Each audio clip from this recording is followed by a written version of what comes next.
Mukunda Silks grand opening on 23rd November at Dilshuk Nagar. 1400 rupees sarees, 111 rupees fancy pattu sarees. మీ సొంతం. అమ్మాయి ఎలా ఉంది పానకాలు? అమ్మాయి గారికి అమ్మ సొంత బిడ్డ కంటే ఎక్కువగా చూసుకుంటున్నారు. ఏమిట్రా వాడి ఉద్దేశం? అమ్మాయిని వదిలిపెట్టినట్టున్నాడా? అమ్మాయినే కాదు, అమ్మాయి కోసం ఎవరు తెలిసినా వదిలిపెట్టను.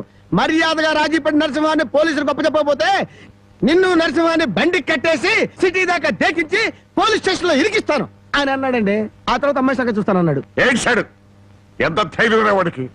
అమ్మాయిని వదిలిపెట్టకుండా దానికి ఏమైనా అన్యాయం జరిగిందో ఆ ఊరంతటిని స్పష్టం చేయిస్తాను. ఏమండి, అతనితో ఎందుకు వచ్చిన గొడవండి? మీ పంతాల వల్ల పౌరుషాల వల్ల పెళ్లి కావాల్సిన పిల్ల బ్రతికి అవుతుందో ఆలోచించారా? ఏంటండి ఇంకా ఆలోచిస్తారు? మీ మేనడికి ఏ ఉరి శిక్ష యావజ్జీవ శిక్ష వేరు కదా. ఒకవేళ జైలుకి వెళ్ళినా ఈ నెలలోనో వచ్చే నెలలోనో తిరిగి వస్తాడు. కానీ పరాయింట్లో ఉన్న ఆడపిల్ల ఏ కడుపుతోనో తిరిగి వచ్చిందంటే మీ పరువేం గాను.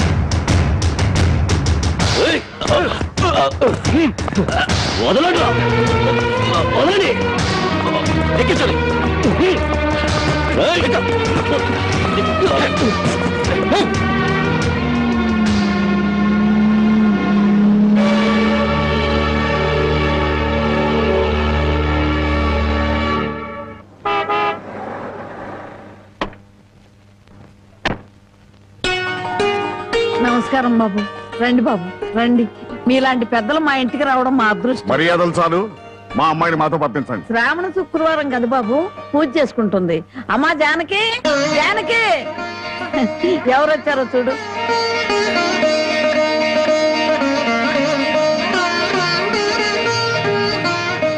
నన్ను క్షమించు. ఒక దుర్మార్గుని జైలు తోయించడానికి నేను దుర్మార్గుని కావాల్సి వచ్చింది.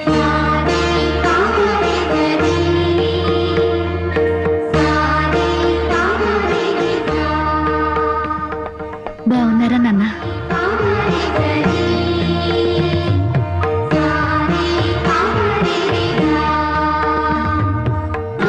చల్లగా నూరేళ్ళు బ్రతుకమ్మా.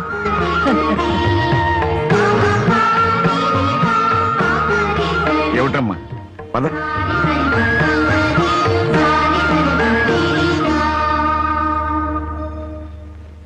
పదమ్మా. నన్ను క్షమించండి నాన్న, నేను రాను. జానకి, నీకన్నా పిచ్చి పెట్టిందా? లేదు, జీవితం అంటే ఏమిటో ఇప్పుడే అర్థమైంది. పరాయి మగాడు బలవంతంగా నన్ను ఇక్కడికి తెచ్చి 10 రోజులు నన్ను ఇక్కడ ఉంచుకున్నాక మళ్ళీ మన ఊర్లో అడుగు పెడితే అందరూ నన్ను చూసి నవ్వరా? నా శీలాన్ని శంకించరా? ఎవరే నీ శీలాన్ని శంకించేది? ఊరి నడిగడ్డ మీద ఉరి తీస్తాం.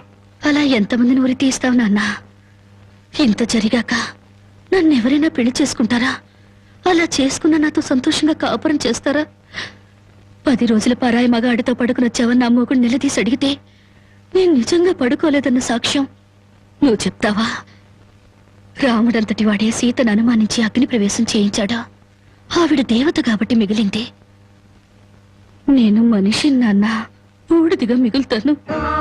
నీకెవరో రామాయణం నూరు పోశారే. ఎవరో కాదు నాన్న, నువ్వే. 5 ఏళ్ల వయసు నుంచి నీ ఒళ్ళో కూర్చోబెట్టుకుని సీతాదేవి గురించి, సతీ సావిత్రి గురించి, ప్రాణం కంటే శీలం గొప్పదని, డబ్బు కంటే పరువు గొప్పదని నువ్వే నూరిపోసావు నాన్న. ఓహో అలాగా. మరి తండ్రి మాట చవదాటని రాముని గురించి కూడా చెప్పానుగా, అది గుర్తులేదా? గుర్తుంది నాన్న. రాముణ్ణి కన్న దశరథుడి గురించి మాత్రమే కాదు, సీతను కన్న జనకుడి గురించి కూడా చెప్పావు. తను చక్రవర్తి అయ్యుండి కూడా అడవిలో ఉన్న సీతను ఏనాడూ పలకరించడానికి వెళ్ళలేదు. ఎందుకు వెళ్ళలేదు నాన్న అని నేను నిన్ను అడిగినప్పుడు నువ్వేం చెప్పావో గుర్తుందా? అమ్మా, ఆడది గడప దాటేది 2 సార్లు. ఒకటి పుట్టింటి నుంచి మెట్టినింటికి, రెండోది మెట్టినింటి నుంచి మట్టిలోకి. ఎందుకమ్మా ఈ వాదనలన్నీ? మండి వెళ్తారా? నేను రాను. అదృష్టమో దురదృష్టమో ఈ గడపలో అడుగు పెట్టాను. బయటకు అడుగు పెట్టడం అంటూ జరిగితే అది మట్టిలోకి. మన ఆస్తులు నగలో కొట్టేయడానికి నీకెవరో చేతపడి చేయించారే? నేను జీవితాన్ని గురించి మాట్లాడుతుంటే మీరు ఆస్తుల గురించి, నగల గురించి మాట్లాడుతున్నారు.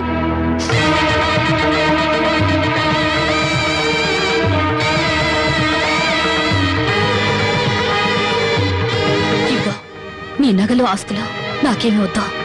ఈ ఇల్లు వదిలి రాను. ఏం కుషావే? 20 ఏళ్ళు కనీ పెంచిన మాకన్నా బలవంతంగా తెచ్చి 10 రోజులు దాచిన వాడే నీకు ఎక్కువయ్యాడా? పార్వతి, ఈ క్షణం నుంచి దానికి మనకే సంబంధం లేదు. వెళ్దాం పద. ఏమండి కాస్త ఆగండి. నన్ను టెన్షన్ పెట్టుకో. వెళ్ళి అవునమ్మా, అమ్మా నాన్నల మనసు కష్టపెట్టుకు వెళ్ళు. ఆహా, ఆస్తి కోసం అందరూ కలిసి ఎన్ని నాటకాలు ఆడుతున్నారు. మర్యాదగా మాట్లాడు. నువ్వెంత, నీ ఆస్తులెంత? నీకు డబ్బుంటే ఉండొచ్చు కానీ పౌరుషాలు పట్టుదలలో మాకు ఉన్నాయి. ఉంటే దాన్ని ఎప్పుడో బయటికి నెట్టేవాడివి. డబ్బు కోసం గడ్డి తినే రకం. పదవే. అసలు నీ మూలంగానే మేము ఎన్ని మాటలు పడ్డాం. మర్యాదగా ఇంటి వచ్చి బయటికి వెళ్ళు. చావో బతుకు ఇక్కడే తెలిపోవాలి. ఇక్కడి నుంచి మాత్రం వెళ్ళను. నీ మొండి వేషాలు నా దగ్గర కదా. చివరిసారిగా చెప్తున్నా, బయటికి వెళ్ళు. నీ వెళ్ళను. వెళ్ళకపోతే మెడబట్టి బయటికి గెంటేస్తాను.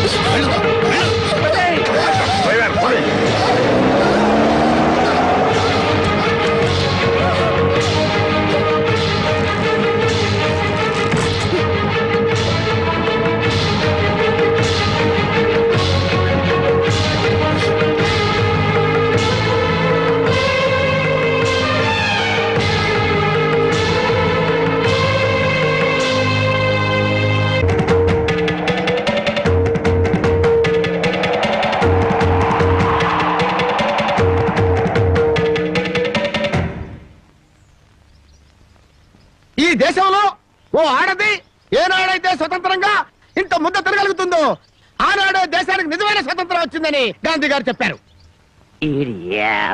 ఎరా ఓ పూట తిండి కోసం గాంధీ గారి గురించి భారతదేశం గురించి ఎందుకు మాట్లాడతావురా? అది కాదండి, ఒక భారతీయ పేగు ఆకలికి మాడిపోకూడదు కదా అని మాట్లాడాను సార్. చాలే ఊరుకోండ్రా. అందరికీ న్యాయం చెప్పే రాంబాబు నీకు అన్యాయం చేయడు. రామ్మ,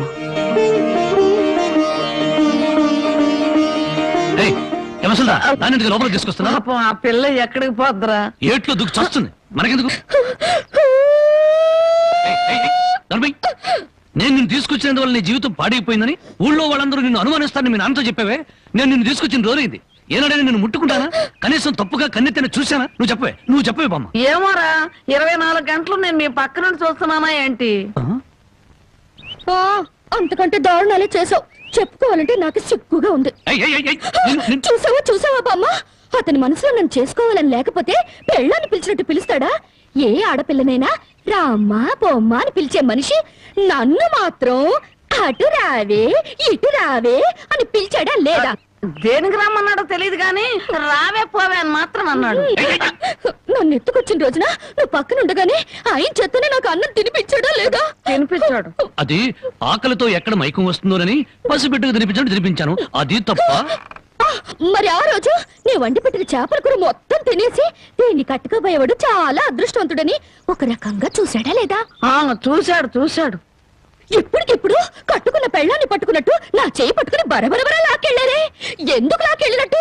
ఇలా చేయాల్సిందంతా చేసేసి నేను నిన్ను తాకానా, నేను నిన్ను చూశానా అని అడుగుతున్నారు. ఇలా కన్ను పిల్ల మనసులో ఆశలు రేపేసి ఏమి ఎరగనట్టు మాట్లాడుతున్నారు. నాకు న్యాయం చెప్పేవాళ్ళు లేరా? అడిగేవాళ్ళు లేరా? ఎత్తుడాలు కుదేడాలు పెళ్ళయ్యాక చూసుకుందాం. ముసల్దానా, గొడవ పెద్దదయ్యేలా ఉంది. ఇప్పుడు మనం ఏం మాట్లాడినా ప్రయోజనం లేదు. వెంటనే పెళ్లికి ఏర్పాట్లు చేసేయి. రాంబాబు, నేను జైలుకి వెళ్తే నా మరదల్ని వదిలిపెడతానని చెప్పి ఇప్పుడు దాని బళ్ళో తాళి కట్టడానికి తయారయ్యావా? చూస్తారా, దాన్ని చేసుకుని వాడలా బాగుపడతాడో అదెలా సుఖపడుతుందో నేను చూస్తాను. ఏమిటి దాని పెళ్లికి వెళ్తా ఉంటావా? అవునండి, ఎంత కాదనుకున్నా అది ఇంటి పెద్ద కూతురు. దాని పెళ్లికి వెళ్ళకపోతే ఊళ్ళో నలుగురు ఏమనుకుంటారు? ఎవరేమనుకున్నా నాకు అనవసరమే.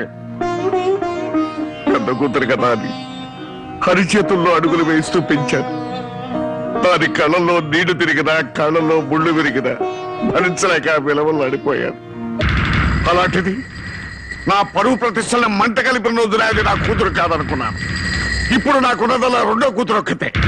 పెద్దది పెళ్లి కూతురు అయిన మరుక్షణం చచ్చేదాని కింద లెక్క. జ్యోతి, బయటంతా హడావుడిగా ఉంటే నువ్వు ఒక్కదానివే లోపల ఉండిపోయామే? లేదు బామ్మ, అరటిగల తీసుకెళ్దామని. నాకు తెలుసమ్మా నువ్వు పడే బాధ. ఎన్నాళ్ళ నుంచో నువ్వు రాంబాబు మీద మనసు పెంచుకున్నావు. కానీ ఆ భగవంతుడు అనుకోకుండా వాడికి జానకితో ముడిపెట్టాడు. అదంతే బామ్మ. బావ కోసం కన్న తండ్రిని వదులుకున్న ఆ అమ్మాయి ప్రేమ ముందు నా ప్రేమ ఎంత?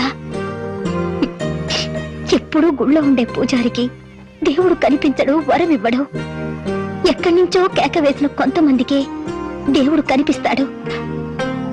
అలాగే బావుని పొందే భాగ్యం నాకు లేదు బామ్మ.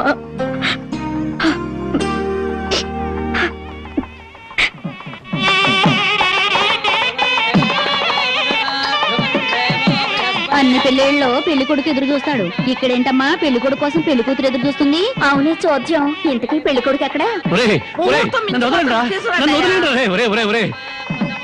బామ్మ, ప్రతిరోజు పేకాడుకుంటూ సోగ్గాడిలా సంతోషంగా ఉండేవాడిని. ఈ రోజు నాకు పెళ్లి చేసి నా జీవితాన్ని సర్వనాశనం చేయాలని ప్లాన్ చేస్తావా? ఊరుకోవయ్యా, పెద్దవాడిని పట్టుకొని ఇష్టం వచ్చినట్టు మాట్లాడతావు. ఈ పెళ్లి సభ్యంగా జరిగితే మహంకాళికి మేకపోతు కోసిస్తాను మొక్కుందంట. ముక్కుందా? ప్రతిసారి ఏదో ఒక ముక్కుపుడి పేరుతో ఊళ్ళో ఉండే మేకపోతలన్నింటినీ ఇలాగే కోయించేసింది ముసలిది. ఇక కోయించడానికి మిగిలింది నువ్వే. పెళ్లి జరగాలి కానీ అదంత సేపా? నన్ను వదలండి రే, నన్ను వదిలిండ్రా, హ్యాపీగా పేకాడుకుంటాను. నన్ను వదలండి రే, వదిలిండ్రా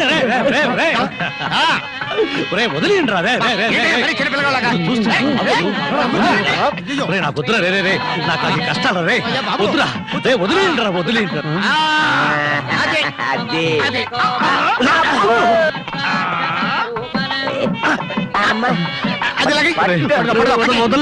రే.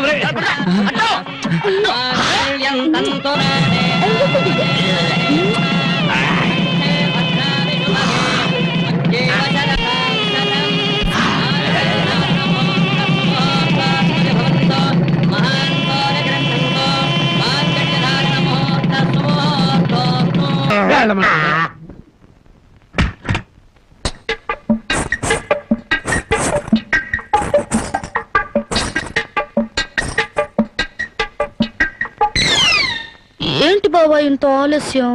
ఏమే అనుకున్నది సాధించాలని నీ కొళ్ళు పొగరుగా ఉందా? నిన్ను జనక చేసేస్తా.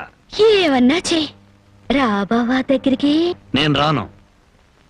ఇలాగే మా ఊళ్ళో ఒకటి పెళ్లి చేసుకుని పెళ్ళాన్ని దగ్గరకు రానికపోతే ఊరంతా పెళ్లి కొడుకి గాజులు పువ్వులు పంపారు. ఏయ్, అయితే మీ ఊరెళ్ళి ఆ పంపినోళ్ళ కాళ్ళు చేతులు విరిచేస్తాను. ఏవే నాతో పెట్టుకోకు. అబ్బా, నువ్వు అలా ఏమీ అంటుంటే అలాగే హత్తుకు పోవాలనిపిస్తుంది. అనిపిస్తుందా? తాకి చూడు ఏం చేస్తాను. ఏం చేస్తావ్? ఒంటి మీద చెయ్యేసి చూడు ఏం చేస్తాను. చేసేదా? ఏయ్,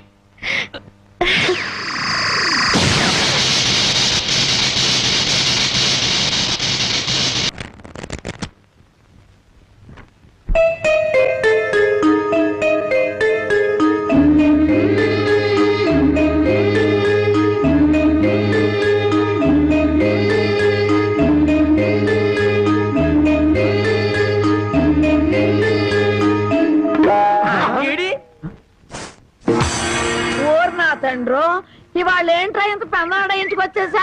అబ్బే, నేను మా ఆవిడ కోసం వచ్చా అనుకున్నావా? చచ్చా, అయినా బామ్మ, ఎంత బలవంతంగా పెళ్లి జరిగినా మన మర్యాద మనం చూపించాలి కదా. ఆ చేతిలో ఏంట్రా? మల్లెపూలు. ఈ చేతిలో? ఈ చేతిలో కూడా మల్లెపూలే. ఈ చేతిలో రా. ఇది హల్వా. హల్వా నాకు కొంచెం పెట్టవా? అమ్మో, ఈ హల్వా నువ్వు తినకూడదు. తింటే నువ్వు తాతయ్యని వెతుకుంటూ వెళ్తావు. ఆ తర్వాత నా దిక్కెవరు చెప్పు. నన్నేనా? వస్తున్నా. ఎవరు పిలవలేదురా. స్వర్గలోకంలో ఉన్న మా తాతయ్య పిలిస్తే నీకు వినిపిస్తుంది కానీ లోపల నుంచి పిలిస్తే నీకేం వినిపిస్తుంది? వస్తున్నా ఉండు. వీడికి అన్ని తాత బుద్ధులే. ఆయన అంతే. ఎందుకు పిలిచావంట? నేను పిలిచానా? నేను పిలవలేదే. మరి బామ్మ చెప్పింది నువ్వు పిలిచావని. బామ్మా, ఇంత చిన్న విషయానికి బామ్మను అడగడం దీనికి? అదే, నీ కళ్ళు చాలా అందంగా ఉన్నాయి. నీ పళ్ళు అందంగా ఉన్నాయి. నీ ముక్కు కూడా అందంగా ఉంది. అయితే ఏంటంట? అదే అర్థం చేసుకోవాలి. మరి ఏమర్థం చేసుకోవాలి? అదే నా టెన్షన్ అర్థం చేసుకోవాలి.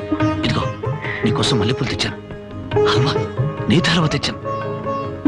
అది అలా అర్థం చేసుకోవాలి.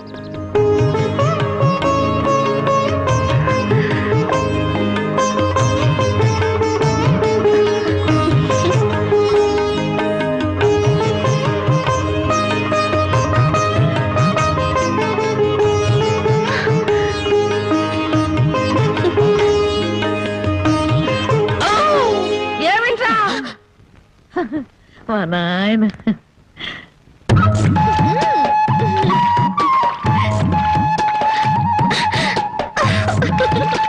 బామా అందరూ చెరువు కాడ చేపలు గడిగితే మనోళ్ళంటే చేపలు గడుగుతున్నారు. ఆ మాత్రం తెలివి నీకుంటే మీ ఆవిడ ఎప్పుడో నెలదప్పి చేపల గడగానే నెల తప్పేస్తారంటే చేపలు కడగటం కాదురా పిచ్చి సన్నాసి, హల్వా మల్లెపూల మహత్యం. నువ్వు కూడా మీ ఆవిడ్ని చాప మీద కూర్చోబెట్టి హల్వా తినిపించి మల్లెపూలు తలలో పెట్టి చూడు, 3 నెలలు తిరగకుండానే వాంతులు చేసుకుంటాడు. అలవానా కాదురా సత్యనాడ ఇది. ఓ ఆయన ఇంతే. చాప మల్లెపూలు హల్వా, చాప మల్లెపూలు హల్వా.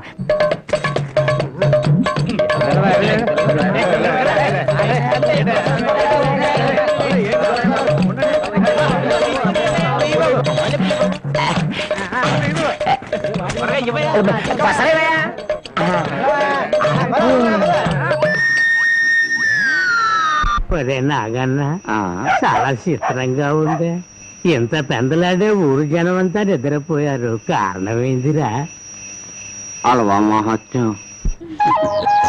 మొత్తం మీద బామ్మను మసక కొట్టి వచ్చేసాం. ఈ రోజే నా వీపు తోముతావా? అబ్బా అంతమంది ముందు ఎలా తోమనండి? పిచ్చి మొహమా, ఇంత పొద్దున్నే ఎవరో వచ్చుండ్రు, మనం తప్ప. ముందుగా నువ్వు నా వీపుతావు, ఆ తర్వాత నీ వీపుతాం.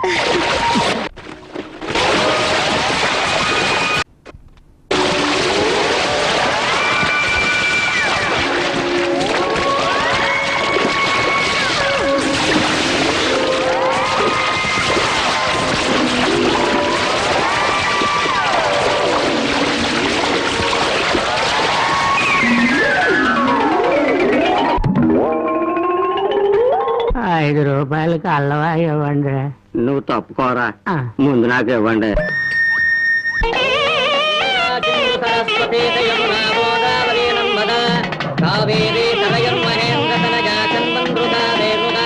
మాంగళ్యం